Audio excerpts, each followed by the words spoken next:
Welcome back, everybody. In this video, we're going to go ahead and continue with factoring and look at a technique called factoring by grouping. And factoring by grouping is particularly helpful when you have a polynomial with 4 terms. And we don't actually have a special name for that. We just call it a polynomial. But it works particularly well there. And then we can also apply it with trinomials, and I'll show you that in another video, but let's do the basics first. And the whole process here is that basically we create groups and we use this idea of that GCF repeatedly throughout the process. So it's easy to see with an example. So let's go ahead and do that.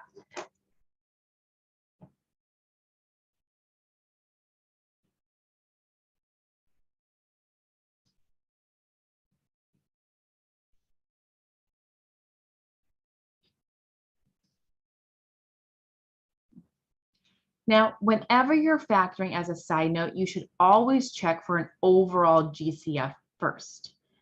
So note,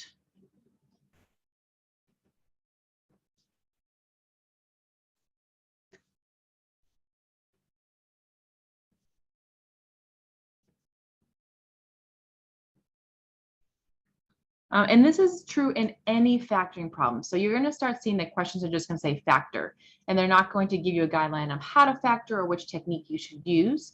So the first step in all those cases is to just check, is there a GCF overall that I can factor out first? That's an important step, and it also makes the rest of the process easier. So if I look here, I don't see any numbers in common to all of them. This would be a 1, and then I have a 4, 3, and 12. So the only number that divides into everything is just 1. And if I look at my x's, this has x, this does, but this doesn't. So they don't all have an x either. So in this particular example, our GCF here is just 1.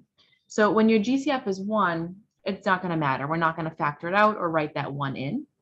We're just going to go with the next process. Okay. So for factoring by grouping,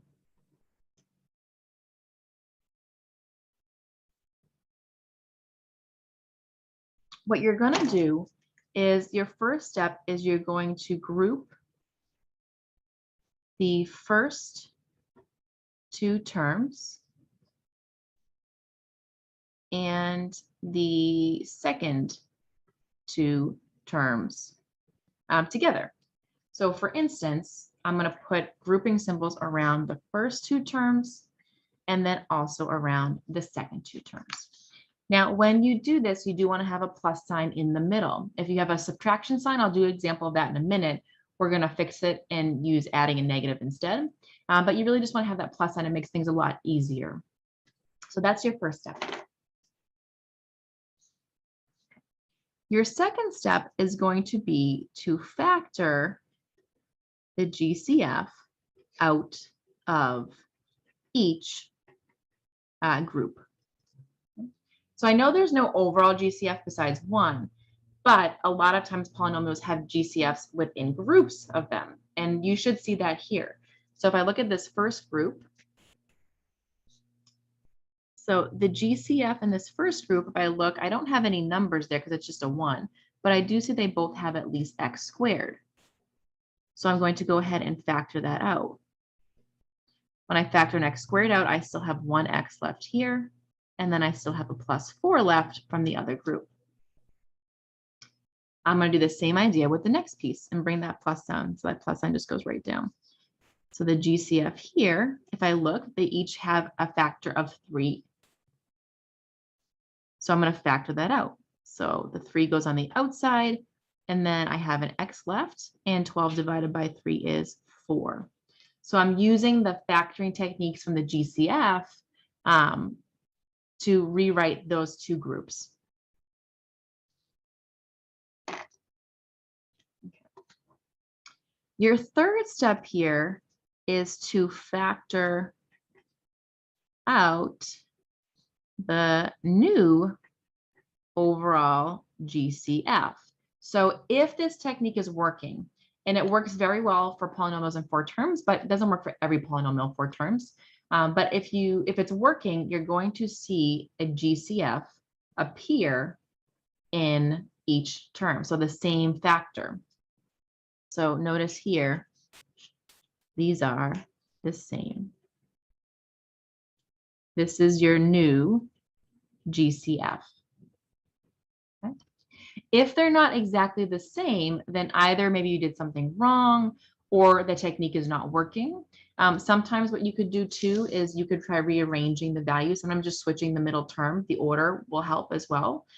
So if you're not getting exactly the same factors, I would go back, make sure you didn't make a mistake, see if you can swap those middle terms to get a different result. And if it's still not working, then it may not factor this way. But most of our examples you're going to see are going to work. So I'm going to take that GCF.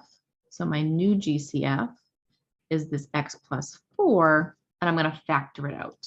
So I have x plus 4, and then from the first group, I have an x squared left.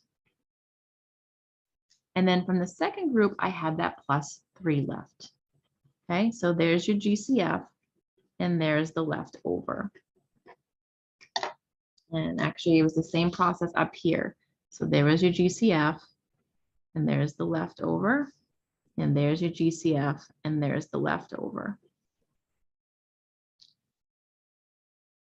And now you should be done. So what you can always do too is just check your factors and make sure you can't break them down further. I'll tell you x squared plus 3 cannot be broken down. So this is complete, and you have your factorization now.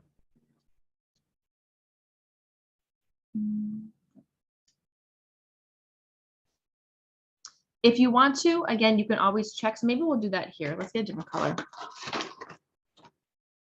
So you can see the check done out one time here. So I'm going to check by multiplying. So to multiply something more complex like this, you can use what's called the FOIL technique, or what you could do is use just distributive property twice. So I'm going to do x to x squared. So x times x squared is x cubed. And then I'm going to multiply x with the positive 3, which is plus 3x. And then I do the same thing, but with the 4. So 4 times x is 4x squared, and 4 times 3 is just 12. Now I know it's out of order, but if you actually go and check this to the original, all those terms are the same. So you have the x cubed up there, you have the 3x, the 4x squared, and the 12. So it does match the original example.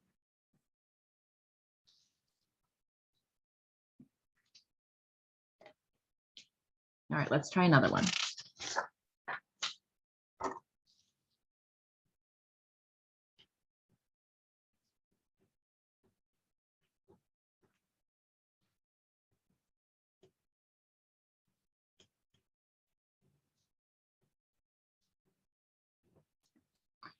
Again, this one has 4 terms. So really the technique you want to try would be this factoring by grouping.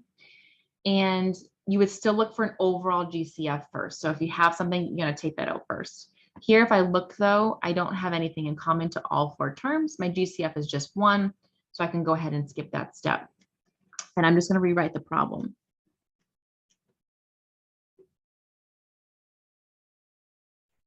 Okay, so remember our first step was to create groups. And if you need to take your notes up from the previous page to have those steps, go ahead and do that. But our first step was to create groups. So you're going to put grouping around the first 2 and then grouping around the second 2. And what I told you though is you do like to have a plus sign in the middle. If it's a minus sign, it gets a little bit weird. So you want a plus sign here. So what you're going to do is just keep that negative with the 2. So we're going to change this to adding a negative. And then that way I don't have to worry about having that minus in the middle, which again makes it a little bit weirder. So we're going to keep that as a plus. Now what we did next is we found the GCF of each group. So our GCF here, if I look, they both have an x squared in common. So when I factor that out, the x squared goes on the outside, and then I have an x left here and a 5 left there. Okay, so that's the leftover. That plus sign now can come right down. And here, now notice that both of these do have negatives. So I want to use a negative 2 as my GCF so I can factor that out.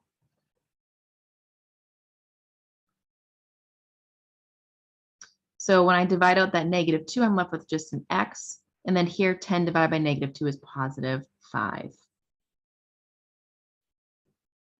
Again, you want to have the same term here. So if you try to factor out a positive 2, you're going to notice that your signs are off. So a way to fix that is to try taking out a negative instead. That's really common. So it's very common in factoring by grouping to be really close to matching, but maybe the signs are a little bit off. And usually if you just switch your GCF to the negative version, it will correct it for you. And then now we notice that this is the same, which is good. That's what we want. So that's going to be our new GCF. So I'm going to write that on the outside, and then I'm going to go ahead and write what I have left over. So here I have an x squared left, and here I have a plus -2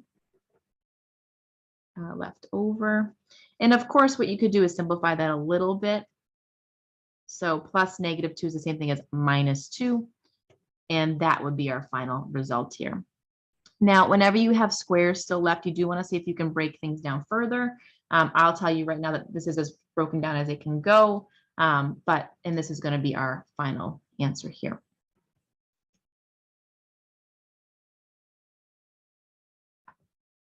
I'm going to do one more example here and just kind of kick it up a little bit.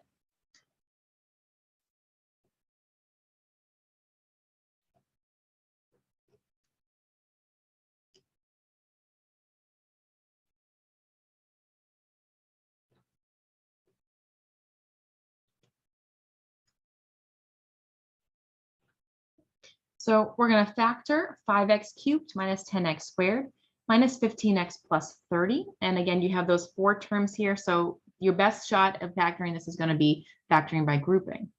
I will say not everything is factorable, or not every process works with every style polynomial. So sometimes you do hit polynomials that are not factorable, or sometimes you'll hit ones that are a little bit harder, that you have to kind of try some different things. Here, I do see a lot of factors of 5 in common, right? I see 5, 10, 15, 30. Those all have a factor of 5. So I actually do have an overall GCF here of that 5. And then if I look at my x's, I don't all have x's everywhere, so it's just the 5. So your first step before you even start factoring by grouping should be to take that GCF out. Here, 10 divided by 5 is 2, 15 divided by 5 is 3, and 30 divided by 5 is 6.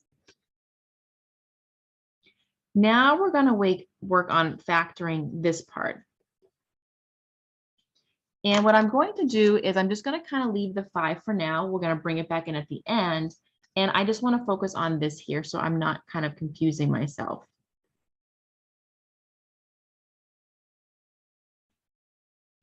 And I'm going to use that factoring by grouping. So I'm going to group my first 2 terms and my last 2 terms. And I kind of wrote a little bit squished here. So let's just write it a little bit bigger. Notice here I have that minus in the middle. So instead of doing minus and then 3x plus 6, I want to make that a plus sign and put that negative with the 3.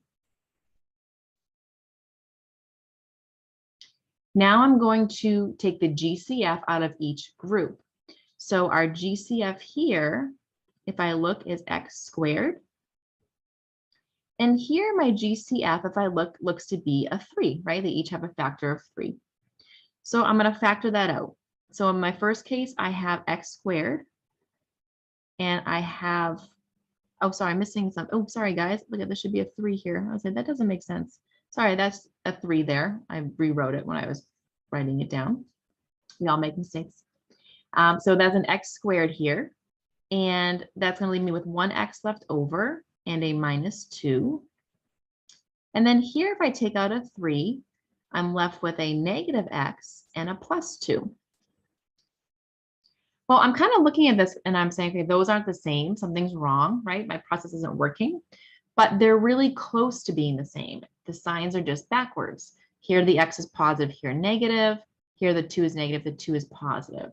And there is a way to fix that. The way you can fix something like that is to try making your GCF negative instead.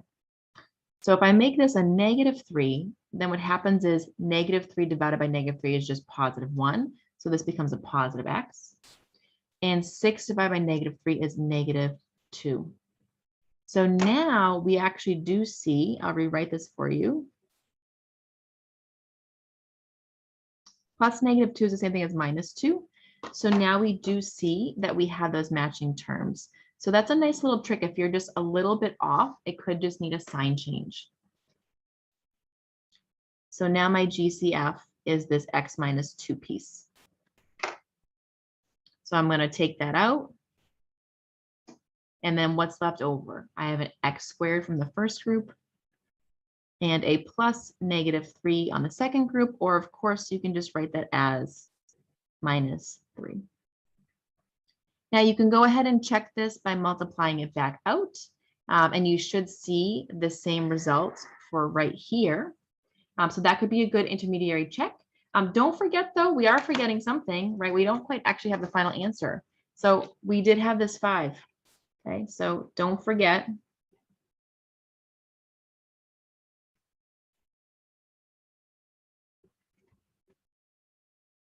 to add this in at the end.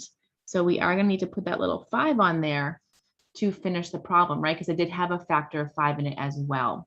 So we can multiply out, maybe check our factoring here, bring that 5 in. Oops, excuse me. We can even multiply out with the 5 as well and check that it matches the original problem.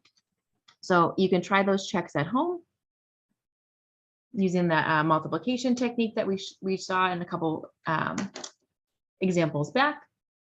And you should see that this is your final answer. So again, don't forget that 5 that we ended up factoring out at the beginning here.